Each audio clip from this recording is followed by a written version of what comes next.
All right, seems that the number of participants kind of stabilized and everyone joined. So I will start with a brief introduction. So welcome everyone to this IVM seminar. It's the first of 2026, and today we have Jörg Fischer. So a little bit about him. He studied in Constance in the group of Malte Drescher, where he got into EPR pretty soon in the bachelor degree. He stayed also for the master thesis. In the meantime, during the master, he was a visiting student at the University of Washington with Stefan Stoll. And then after the master thesis, he joined briefly UCL with in the group of Maxi Rosler. And then he started the PhD. Oh no, actually this was later. In 2024, you joined Maxi Rosler. Yeah, for a Yeah, week, so it was very short. during the PhD, which was at ETH with Professor Gunnar Jeschke. After the PhD, he went on to be a postdoctoral fellow in university for his second postdoc. He has a few prizes, most notably in 2024, the GOL prizes awarded at the RSC meeting in England.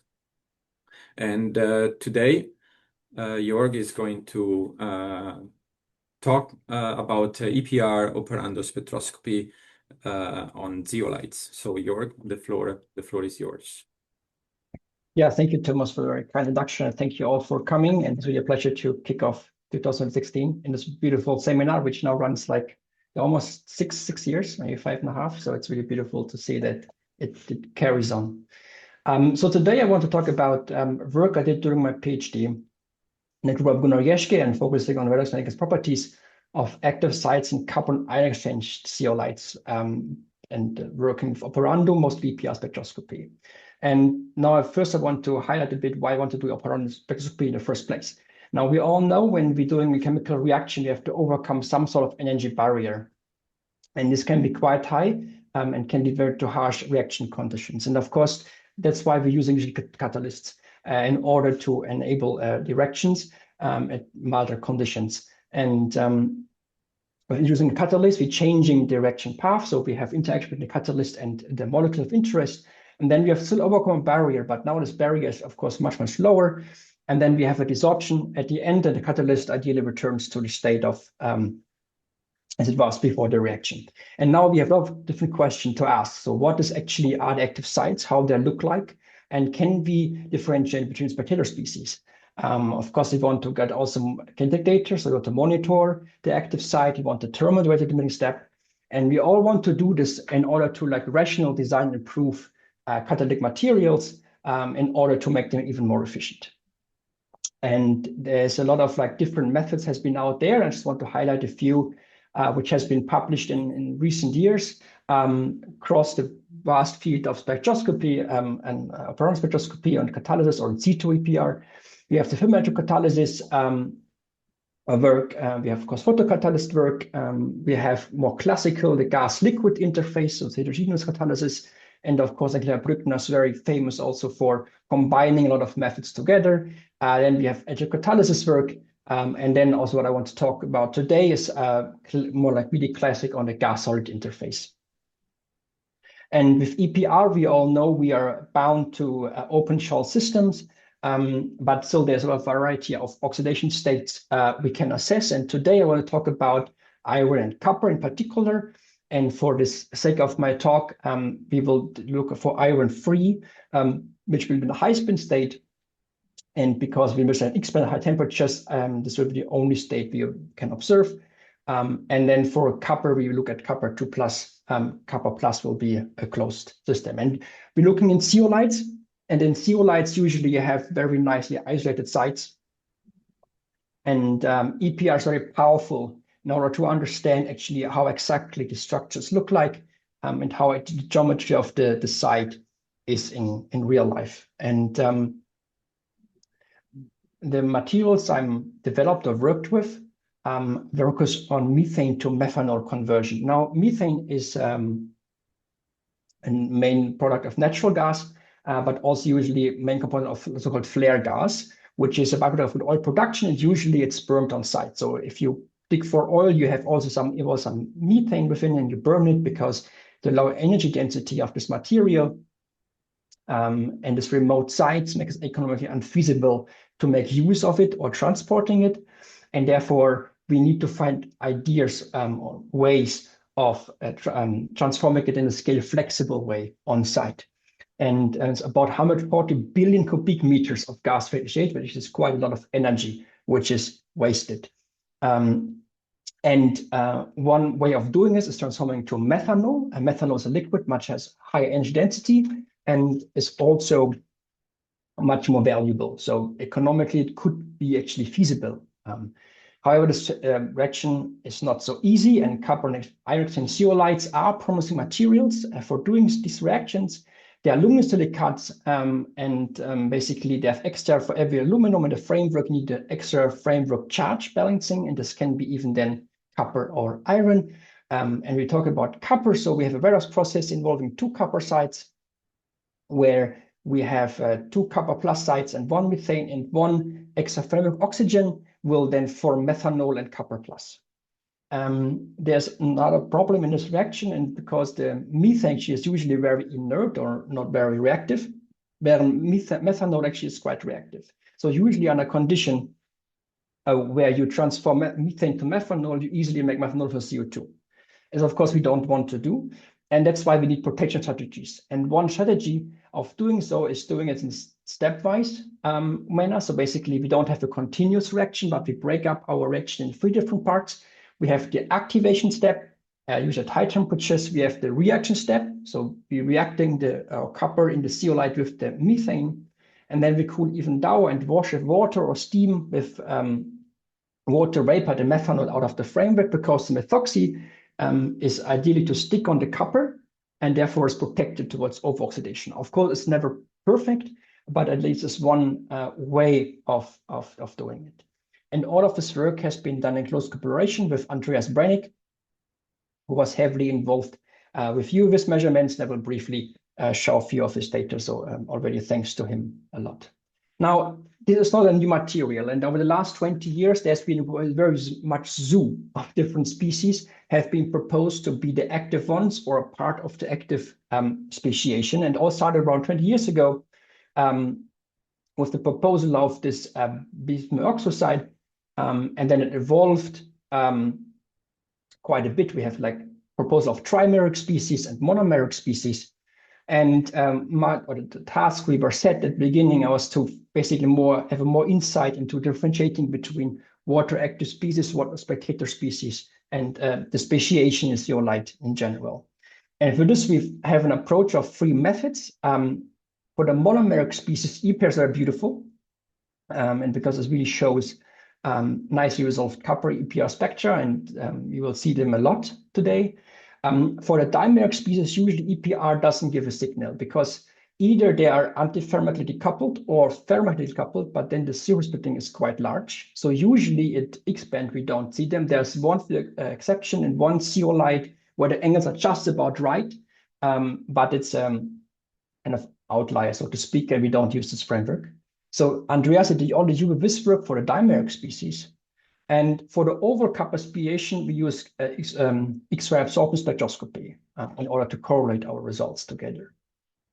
Now we started off with copper chabazite, which is a particular framework often used also in an automotive emission control. And we changed the silicon-tumor ratio and the copper loading. So this first number here will be the copper loading, and second number here is silicon-tumor ratio. Now you can imagine if you want to form dimers, for example, you need higher copper loading. While if you increase your silicon-tumor ratio, you must also might form more dimeric species. And the first one we did with the XAS TPR, so I don't want to go so into details because I want to focus on the EPR part. But basically you can see here at the beginning of the reaction, in green, you see typical copper 2+ edge structure, and then upon reduction with methane, you develop the copper plus species. And what is important here is that we already see from this very simple experiments that the reducibility of materials are very different. So if you increase the silicon-to-aluminum ratio or you decrease the copper loading, you start to have a different shift in the redox roller here. So for the low silicon-to-aluminum ratio, low copper loading, you need to have a higher temperature in order to reduce the material. And this is basically then also confirmed by plug flow reactor tests. So basically interested plug flow reactor tests in order to test the zeolite for their activity. And you can see here that depending on temperature, you form more or less more methanol per copper. And you can see that the ideal or the best reaction temperature also shifts. So again, low silicon-to ratio and low copper loading leads to a higher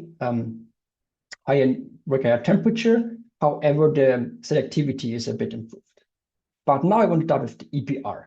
So we use usually a commercial available Bruker E-mix with a home-built cavity, which allows us to go to high temperatures for a long time and very stable temperature. And we connected this to a gas dosing system, which is a batch reactor, because I remember we're doing this looping procedure, so we don't have a flow through. We have a batch reactor because we want to loop. We just connected to a turbo pump in order to enable the gas exchange. And then we have two pressure gauges, which will be important later on. And then we just put the catalyst in a 4mm tube, and then we're measuring basically the EPR. Now, if you look at the oxidized species, after oxidation at room temperature, I'm just showing here the XG parallel region of the copper spectrum, but you can see that for the low silicon-to ratio, almost 90% of the copper we know is in this material by ICP-MS is also visible with EPR. So it's actually almost everything is monomeric.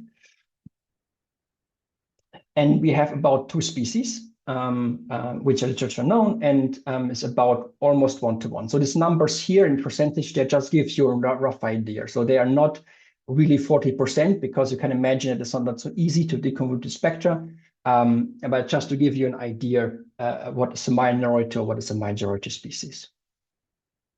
So if we're increasing now the silicon-to-aluminum ratio, what we're having is that we will see even for the low loading samples, and the loading is basically comparable with these two samples, we start to losing EPR signal intensity, which means we're forming partially dimeric species, presumably. And now we have a bit more complex spectrum.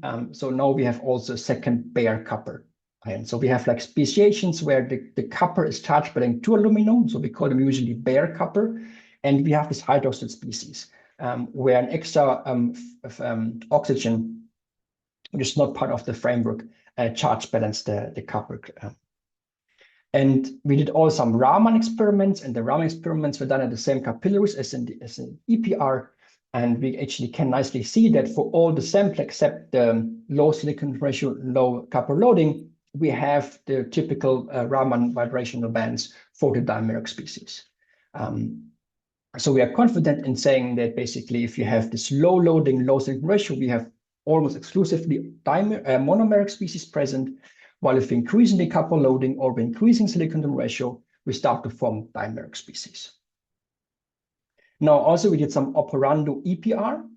So basically what we did is after activation, we subjected the system to methane, and we used a very low methane pressure. So we could actually monitor the methane as an EDOC consumption, because again, the methane will be stuck to the reduced copper as metoxy groups, and we monitor the EPR spectrum. And you can see that all of the species going down, and we can use at different temperatures. And then we can extract activation energies.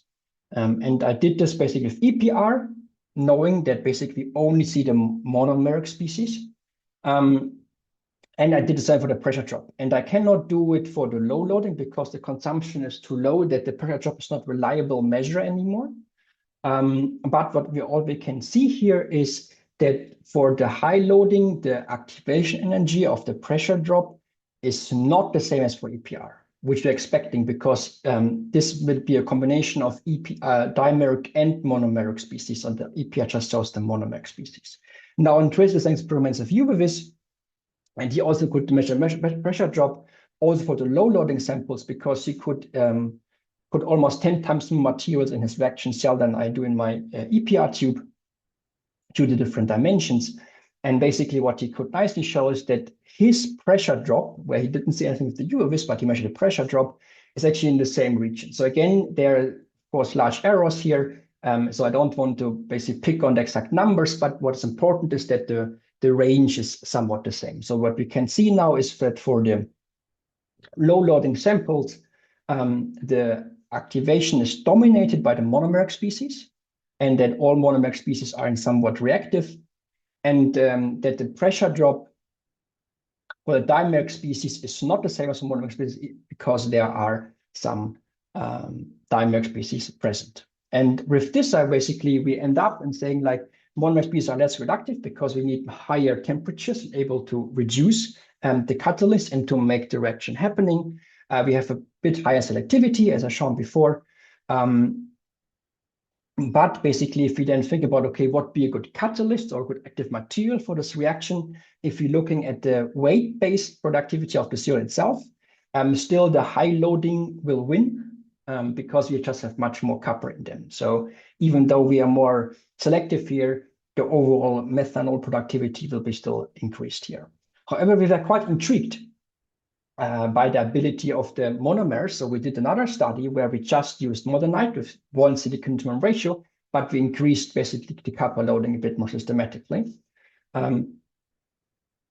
Again, we did some quantification. You can see that for the both low loading cases, again, almost all the copper which is in there is EPR visible.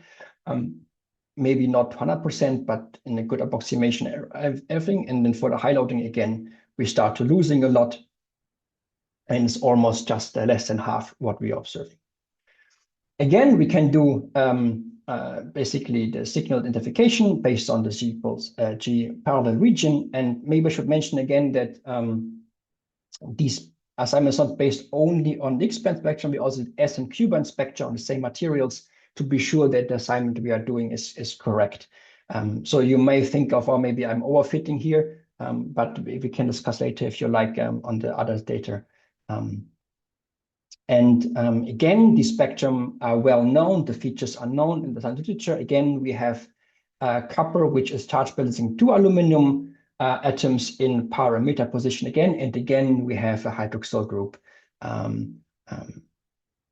And if we're reacting the species now, what we're observing is that for the very low loading case, actually, there's not much reactivity. So even if we go to very high temperatures, we are actually able to reduce much of it, while for the still 0.6 and for the 5.2 loading samples, we're actually reducing quite significantly. And then we did some photoluminescence because copper plus is known to have a beautiful photoluminescence spectrum. Again, this one was a bit difficult to interpret because the signal to noise was actually quite low. However, for the two others, we could nicely deconvolute the bands and free bands, which are also known and are related to these free species here. And to be very sure, we also some NO-FTIR before and after the reaction. And again, we observing and the drop in the bare and in the hydroxyl peak, and then a formation of 3 different copper plus species, which are resolved.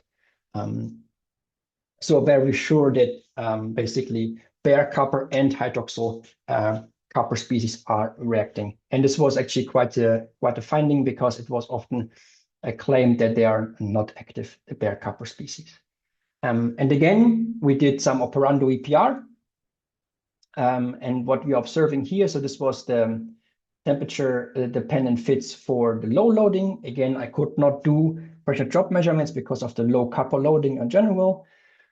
And for the high loading, I did. So basically, this is the EPR data, this is the pressure drop. But what's interesting here in this pressure, actually, we could really resolve 2 different regimes. So we were able to kind of resolve what we believed are the monomeric with a slower reaction, and the dimeric with a faster reaction. To be very sure, what we did for these 2 component first order fits is that basically I took the rate constant I got from the EPR and set it as fixed value for the one of these two exponentials and the pressure, because if they're indeed corresponding to the monomer species, the rate should be the same, and basically predicted in a way the activity of the dimeric species. And Andreas did the same way around. So he measured U of this, fixed one component, and tried to predict with the pressure the reactivity of the monomer species. And indeed, what we're observing is if we're comparing the activation energies, we are quite good. So for example, with my pressure drop experiments, I predicted the activation energy of the kappa dimers. And this is what Andreasen actually measured. And also here, he kind of predicted the activation energy for the monomer species, and is about the same values actually I measured as well. Of course, the rates are different. They're always fortunately a bit different because temperature is never 100% the same, even though you really try to carefully calibrate the setups of each other. So the rates are a bit different, but the activation energies are the same. So again, we are quite confident that what we're observing is really the monomers or the dimers. And with this, we proposed this reaction path that actually we have a bare copper 2+ reacting with a copper hydroxyl to form methanol. And to be very sure, after the reaction, you see that basically we're forming a bronzic acid site. And when we do FTIR afterwards, we see that after the reaction here in pale, we're observing the signal for the bronzic acid site in membrane ring. So it was another confirmation that indeed this mechanism is a possible explanation for our data. Now, in the last part of my talk, I want to switch to iron zeolites. And as well as iron zeolites are now starting to be more used for methane to methanol conversion, at least in a lab scale, iron zeolites are also used for exhaust control, and especially for acidic nitric acid production plants, as well as they're coming in favor again for fuel engines, especially like ammonia fuel engines. And we want to look at N2O decomposition. N2O is one of the waste gases or like toxic gases we want to eliminate from the stream. And iron is quite good in decomposing it. So we have a redox on the oxidation half cycle, where we're oxidizing iron 2+ with N2O and forming an iron-free species. And then basically we have two iron-free oxygen species which recombine, oxygen is released, and we have our iron 2+ and the cycle goes again. It's already quite known that the reaction half cycle here is rate limiting, and that's why usually in industrial application, this one is accelerated by giving reducing agents like ammonia or other reducing agents are fed by in order to accelerate this part of the reaction mechanism. Now, iron has another challenge, I would say, because if you prepare, you see that again, you'd say, oh, well, we have nicely isolated sites. However, iron oxides are very easy to form. So no matter how hard you try, usually you get clusters and particles of iron oxides in the pores and on the of the zeolite. And there are some reports which show that actually one way of dealing with this or minimizing the effect is that if you put your iron-free precursor already in the synthesis mixture of the zeolite, and then you create iron which is in the zeolite, and then you basically try to force it out by high temperature treatments in argon or in the atmosphere, we also get aluminum reshuffling, and this leads to a increased formation of these isolated iron sites, which are proposed to be the active ones. So we try to do the same. So Daniel this time worked with me together on the iron zeolites, and so he did the materials in two different ways. So we have the one pot where the iron precursor is already in the mixture when it is formed. And then he did this 900 degrees treatment and the argon, and he did an impregnated sample. So first did the zeolite and then put the iron inside, and then again did the 100-degree treatment. And what you can observe is that these broad bands at higher wavelengths, which are assigned to correspond to the clusters, they're actually shrinking. You can see it much, much nicer or much more pronounced in this case with the impregnated samples that you kind of reshuffling and breaking down of the clusters, while the change here is not so pronounced. And you can see it also in activity. So Daniel did also an activity test, and you could see like the N2O the conversion for the impregnated sample actually is not very good, but as soon as you do the treatment, actually it's increased quite a bit. So we have a big change here, and again we have a small change between the one part synthesized and then the high temperature treatment. So our hypothesis again is here, the iron zeolites, the isolated ones, are truly the active sites because their concentration apparently is correlated to the activity of the material. Now, if you look at iron, high temperature, now is a different spectrum.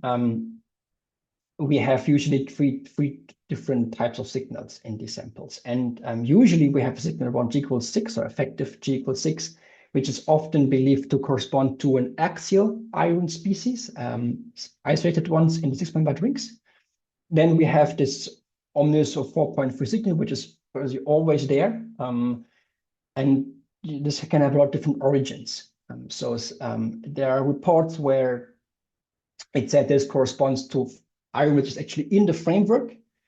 Some reports say it's correspond also to iron, which is bound to extra aluminum outside of the framework. And some reports saying it's kind of like if it's in the larger pore or between two pores and a pore opening, it also gets so distorted that it basically arises at 4.3. So the origin or like the attribution to one single site is not very straightforward. And then this very large signal around equals 2 is attributed to clusters of which are formed and still there, unfortunately.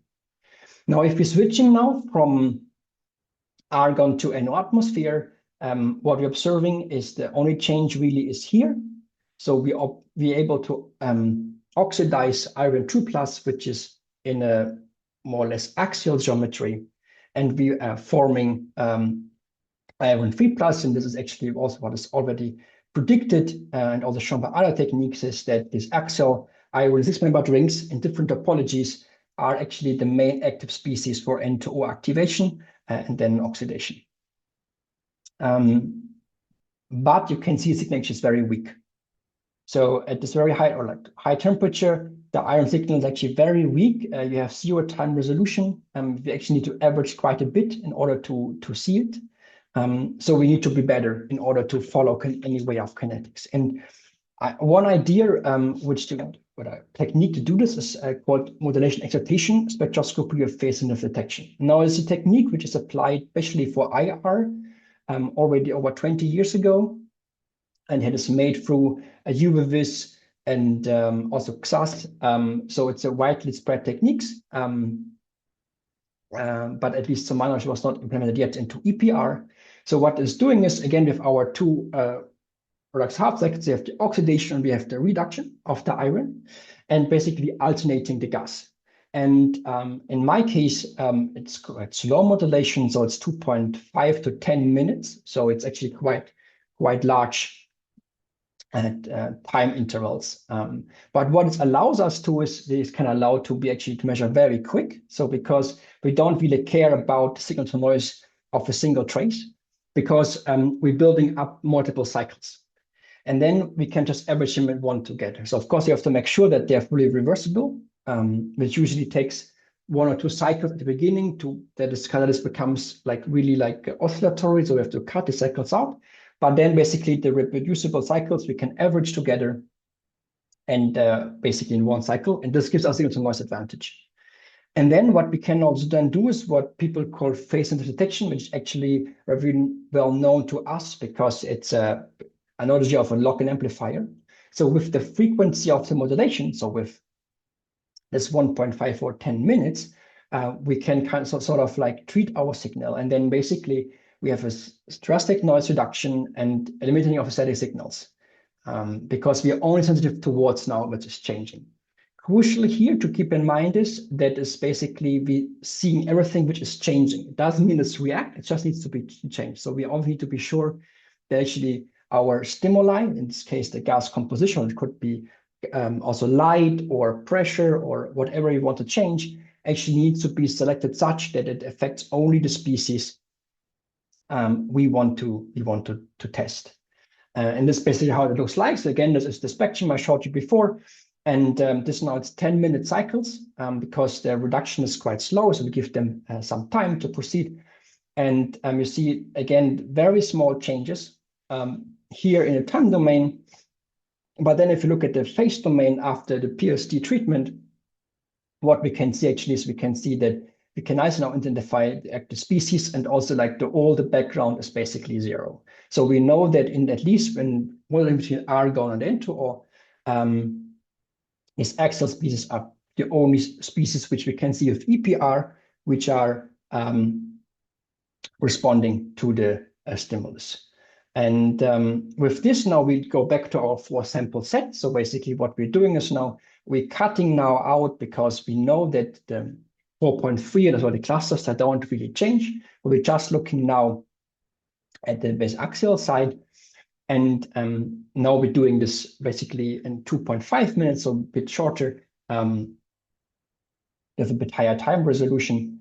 And basically what we're observing is that indeed also here it's reflected that when we have the 900 treatment, the signal changes, so the reversibility increases. And here not so much, but also we expect already from the activity data that the change here is not so dramatic. However, here in the impregnated samples, basically before the 100 treatment, there's zero activity. And then basically when we do the 900 treatments, we're really forming the isolated species and they are responsible.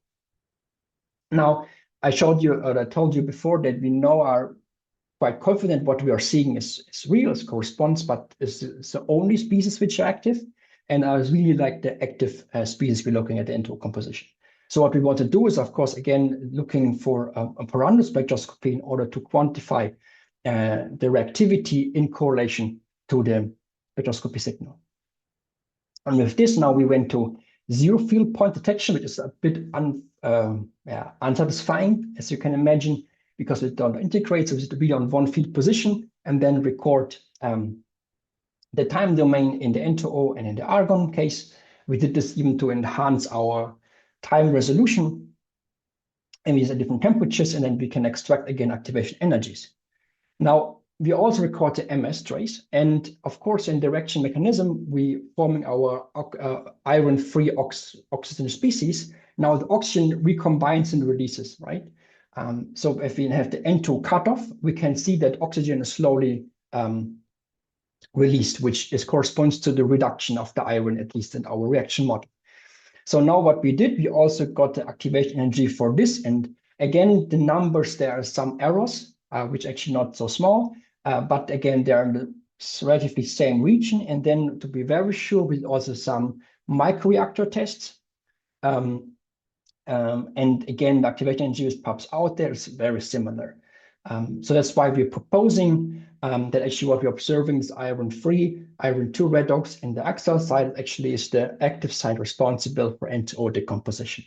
And we have further data for IR, where we also see the iron hydroxide species basically in the same kinetic regime than the EPR data, which are done by Daniel.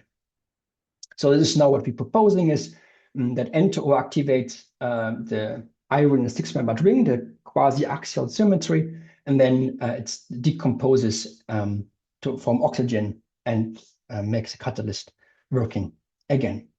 Now, I told you that I was not very happy with the fact that we had to point one single point and we couldn't do the integration. And that's why we thought about how we can further improve the time resolution, how we can make sure that we can do the integration approach. And this is basically where I want to end my talk is basically, if you think about it, usually what we're doing, we're sweeping the field, and then we incrementing in the time, and then we're doing our pulses. But what we also can do is more like what step scan FTIR actually does. We're sitting on one point in the field, recording our cycles. And because our catalyst of state is much determined by the pulses of the gas composition, is when we basically switch the gas position here, and then we put the field to this position, we can record again all the cycles, and then we basically first probing the time domain, and then we're stepping in the field. And we did this once to showcase, and we use hydrogen here as accelerator for the reduction half cycle. And you can see that this is the conventional approach, and we usually get a time resolution about 18 to 15 seconds in order to do so. And you can see that the points are maybe not sufficient to really nicely track the reaction. But then if you do the other approach, and now we choose 10 milliseconds time interval, and then again the phase domain, but then you see basically a time domain, you're really the time resolution you need. You can really do the double integration to be sure that you are not missing anything. I mean, of course, one drawback here is, and I think this I want to mention as well, is that the time needed for experiment, of course, is much, much longer. Because we put here, for example, 420 field points, and at every field point, we did 5 cycles to be sure we need to cut the first or two to be able to cut them.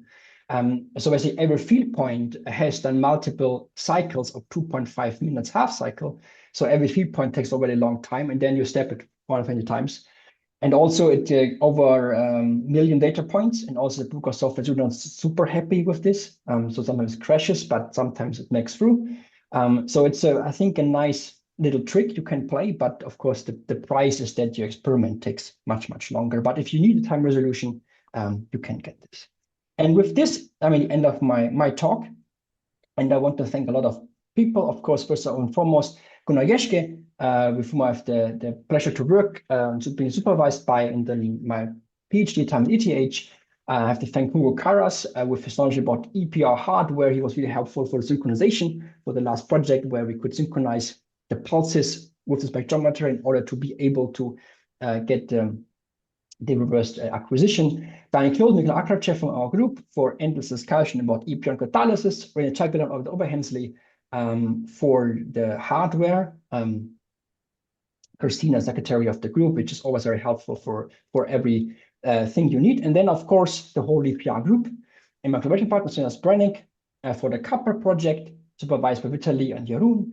And then Daniel and Filippo for the iron project, supervised by David Ferry. And of course, you for your kind attention. And I'm happy to take any questions. All right. Thank you very much, Jörg, for this excellent presentation. So now we open the Q&A session, and I would encourage the participants who have questions to just raise their hand or unmute themselves and ask Jörg the question. Yes, we have Yuji. You can go on and ask your question. Hi, Joy. It's a very beautiful talk. Thank you very much. I have 2 small questions. The first one is about the modulation excitation with phase sensitivity detection. Yes. So I think you explained quite nicely, but I didn't really follow the traces on the slide. Could you go back to the page? This one, this page, or the actual experimental data? This one. Okay. So can you tell more about what are we doing here for each different step? Because I see that for the bottom left, you have the yellow trace and purple trace, which corresponds to the different gases. And then when you do averaging, so you all of a sudden have all the purple trace and yellow trace together instead of having them in period. And then when you do the phase sensitive detection, so everything is swapped. Yeah, so maybe a few things to hear. So you're absolutely right. So basically the different color corresponds to different gas composition. So what we are doing is we basically doing the experiment over and over again, right? So we have this into decomposition, we break two in 2 different parts. So in one part here in the purple part, we have the oxidation. So you see the increase here of the iron. And the orange part, basically we cut into or we flowing argon. So we allow the system to reduce basically at this high temperatures. And then we do this over and over and over again. So we're just repeating the same experiment, which just then allows us to check every cycle. So basically what we're doing then is we're checking if they're really reversible cycles, because there has to be, otherwise averaging does not, I mean, still works mathematically, but it's wrong in the scientific way. and then basically averaging all these different experiments together, right? I mean, it's just a way you could also just come back the next day and do experiment again and average them together, right? But now here it's a more direct way of doing it, automatic way, because you don't have to sit there next to it. And of course, the number of spectra here depends on the number of The time window. the time window on your time resolution.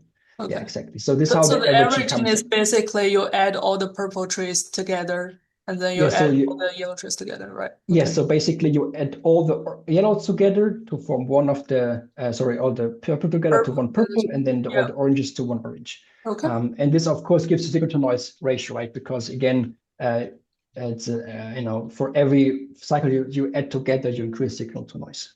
And then it depends on your system, on your temperature, and what you want to claim, how good it needs to be. The more seconds you have to do. Yeah. But the advantage here is that, of course, the signal tone of one single trace doesn't matter anymore. So you can sweep as fast as your magnet allows to. So this is kind of the advantage you get here. So the time resolution advantage comes with the fact that you don't have to average one single trace until you have a good signal, because the averaging happens basically with the adding up of the cycles.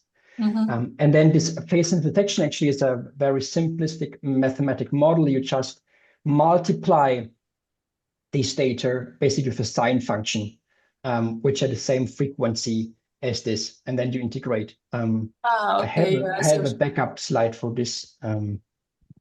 Maybe I find it. Yeah.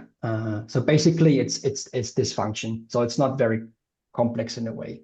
And then what you do is you have here the phase and the phase angle. You just pick a number. This gives you the resolution in the phase space. But basically, it's just the idea that you have a sine function and then you multiply with it. Yeah. Maybe have a better picture. Yeah. No. Yeah. Okay. And the other question is about the last one you show is the fast kinetic one. Yes. So this one. Yes. So Yes. compare the top plot with the bottom one. So it seems there's maybe 40 seconds delay. Is this because the 2 cycles you said you need to cut, or it's some? This one. Yeah. So actually, this is the data of the instrument, right? So if you quickly go back to so basically the valves are here.